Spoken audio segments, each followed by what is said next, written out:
നമസ്കാരം. മലയാളി വാർത്തയിലേക്ക് സ്വാഗതം. കൂസലില്ലാതെ ചെന്താമര, കുടുംബം തകർത്തതിൻ്റെ കൊടുംപക, ഒടുവിൽ തൂക്കുകയർ. 2 പേരെ കൊന്നു. 100 കൊല്ലം വേണമെങ്കിലും എന്നെ ശിക്ഷിച്ചോളൂ. എത്രയും പെട്ടെന്ന് വിധി വേണം. ഇനി പുറത്തിറങ്ങണ്ട, ആരെയും കാണണ്ട.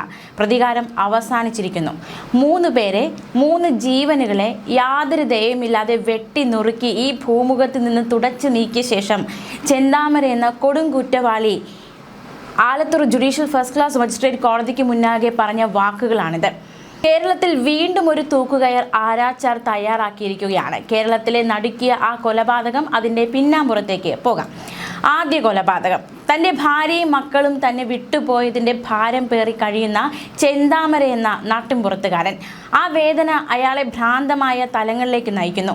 അയൽപക്കത്തെ സജിതയും പുഷ്പയും അവരുടെ കുടുംബവുമാണ് തൻ്റെ കുടുംബം തകർത്തതെന്ന ചിന്ത അയാളെ, ആ മനുഷ്യമൃഗത്തെ വേട്ടയാടുന്നു. ആ വേട്ടയാടൽ അതിര് കടന്ന് കൊടുംപകയായി ആളിക്കത്തി. പിന്നെ ഒന്നും നോക്കിയില്ല. 2019 ഓഗസ്റ്റ് 31 ആദ്യ പ്രതികാര ദിനം. പോത്തുണ്ടി തിരുത്തമ്പാടത്തെ വീടിനകത്ത് കയറി ചെന്ന ചെന്താമര അയൽവാസിയായ സജിതയെ കഴുത്തിനു പിന്നിലും തോളിലും തുരുതുരെ വെട്ടി കൊലപ്പെടുത്തി. സജിതയുടെ ഭർത്താവ് സുധാകരൻ തിരുപ്പൂരിൽ ജോലിസ്ഥലത്തും മക്കൾ സ്കൂളിലുമായിരുന്നു ഈ കൊലപാതകം നടക്കുമ്പോൾ. ശേഷം ആ കേസിൽ ഇയാൾ പിടിക്കപ്പെടുന്നു, ശിക്ഷിക്കപ്പെടുന്നു, ജയിലിലാകുന്നു. കേസിൽ ഇടക്കാല ജാമ്യം കിട്ടി പുറത്തേക്ക്. നെന്മാറ പഞ്ചായത്ത് പരിധിയിൽ പ്രവേശിച്ചു പോകരുത് എന്ന മുന്നറിയിപ്പോടെയാണ് പാലക്കാട് അഡീഷണൽ സെഷൻസ് കോടതിയുടെ വാക്കാലുള്ള നിർദ്ദേശത്തിൽ പ്രതിക്ക് ജാമ്യം അനുവദിച്ചത്. ആരോടാണ് ഈ പറഞ്ഞത്? ഉത്തരവ് ലംഘിച്ച് ചെന്താമര നേരെ പോയത് സജിതയുടെ വീടിനടുത്തേക്ക് തന്നെ.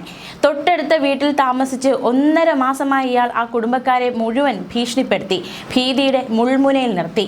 സജിതയുടെ കുടുംബങ്ങളെ ഇയാൾ നിരന്തരം ഒരു മരണത്തിൻ്റെ താഴ്വരയിലേക്ക് നയിക്കുന്ന തരത്തിൽ പെരുമാറിക്കൊണ്ടേയിരുന്നു. സജിതയുടെ ഭർത്താവും സുധാകരനും മകൾ അഖിലയും നെന്മാറ പോലീസിൽ ഇത് സംബന്ധിച്ച് പരാതി നൽകി. നാട്ടുകാരും പരാതി നൽകി. പക്ഷേ ഒരു ഉപയോഗവും ഉണ്ടായില്ല. കേസെടുത്ത് കോടതിയിൽ റിപ്പോർട്ട് ചെയ്ത് ജാമ്യം റദ്ദാക്കാനുള്ള നടപടികൾ പോലീസിന്റെ ഭാഗത്തു നിന്നുണ്ടായില്ല. പകരം നടന്നതോ ക്രൂരമായ മറ്റ് 2 കൊലപാതകങ്ങൾ കൂടി. ഇരട്ട കൊലപാതകങ്ങൾ. 2025 ജനുവരി 27 ചെന്താമരയുടെ പ്രതികാരത്തിന്റെ 2ാം ഘട്ടം. പോത്തുണ്ടി സ്വദേശികളായ സുധാകരനെയും അമ്മ ലക്ഷ്മിയെയും ചെന്താമര അതിക്രൂരമായി കൊലപ്പെടുത്തി.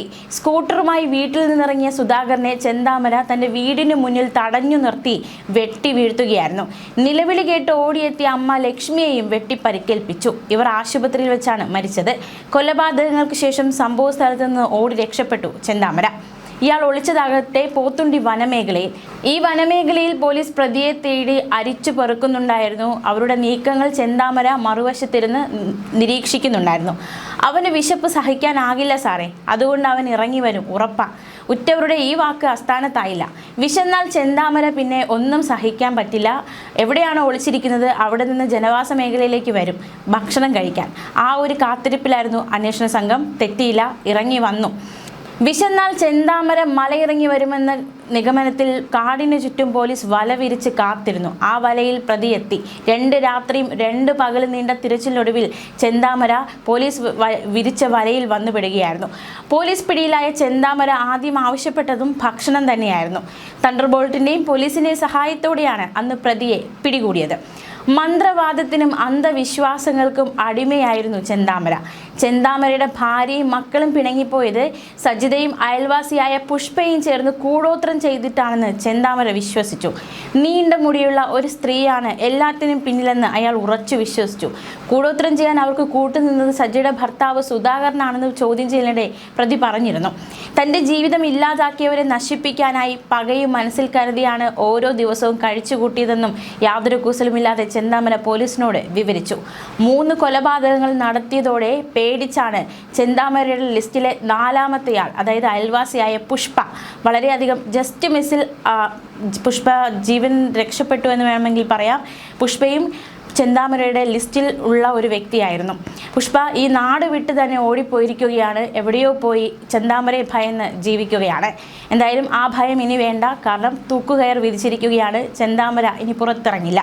പുഷ്പയെ വകവരുത്തുമെന്നും ചെന്താമര നേരത്തെ പറഞ്ഞിരുന്നു. കൊല്ലാൻ കഴിയാത്തതിൻ്റെ അമർഷവും പ്രതി പ്രകടിപ്പിച്ചിരുന്നു. സമാധാനത്തോടെ കഴിയാനായാണ് അവർ തിരുപ്പൂരിലേക്ക് മാറി താമസിച്ചത്. സുധാകരനെ ലക്ഷ്മിയെയും കൊലപ്പെടുത്തിയ സംഭവം നടക്കുമ്പോൾ പള്ളിയിൽ പോയതിനാൽ തൻ്റെ ജീവൻ അപകടത്തിലായില്ല എന്നാണ് പുഷ്പ അന്ന് മാധ്യമങ്ങളോടൊക്കെ പ്രതികരിച്ചത്. അതാണ് ഒരു തലനാരിഴയ്ക്ക് പുഷ്പ അന്ന് രക്ഷപ്പെട്ടു എന്ന് വേണം പറയാൻ.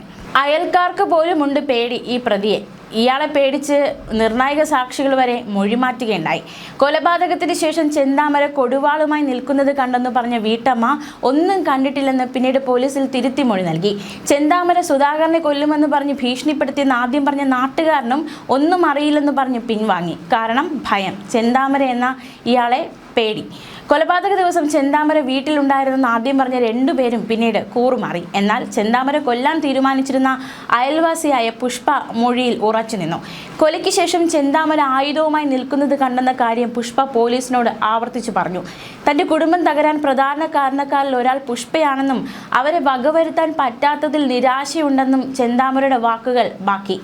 ഒരു കൂസലും ഇല്ലാതെ കോടതി മുറിയിൽ വീണ്ടും എത്തി ചെന്താമര ഇന്ന് തൻ്റെ വിധി കേൾക്കാൻ ഇപ്പോഴിതാ കൊടും ക്രൂരതയ്ക്ക് തൂക്കുകയർ തന്നെ കോടതി വിധിച്ചിരിക്കുകയാണ്. കോടതി നടത്തിയിരിക്കുന്ന ചില നിരീക്ഷണങ്ങളുണ്ട്. എല്ലാ വിശുദ്ധർക്കും ഭൂതമുണ്ട്. സുധാകരന്റെ മക്കൾക്ക് ചെന്താമര ഭീഷണിയാണ്. കൊലപാതകങ്ങൾ ചെയ്തതിൽ പ്രതിക്ക് കുറ്റബോധമില്ല. ജാമ്യം ലംഘിച്ചാണ് കൊലപാതകങ്ങൾ നടത്തിയത്.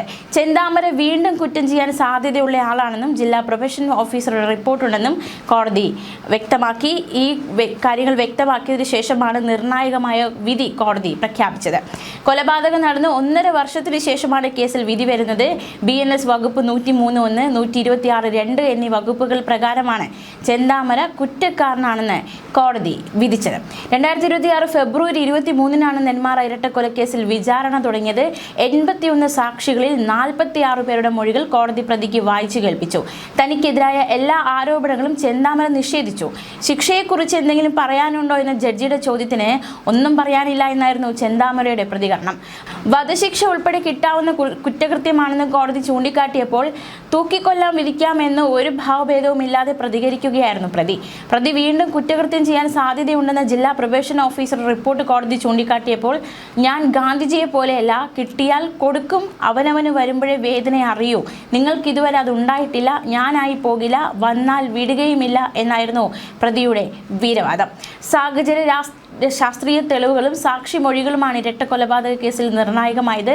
പ്രതിയുടെ സഹോദരൻ ഉൾപ്പെടെ 4 പേർ കേസിൽ കൂറുമാറി.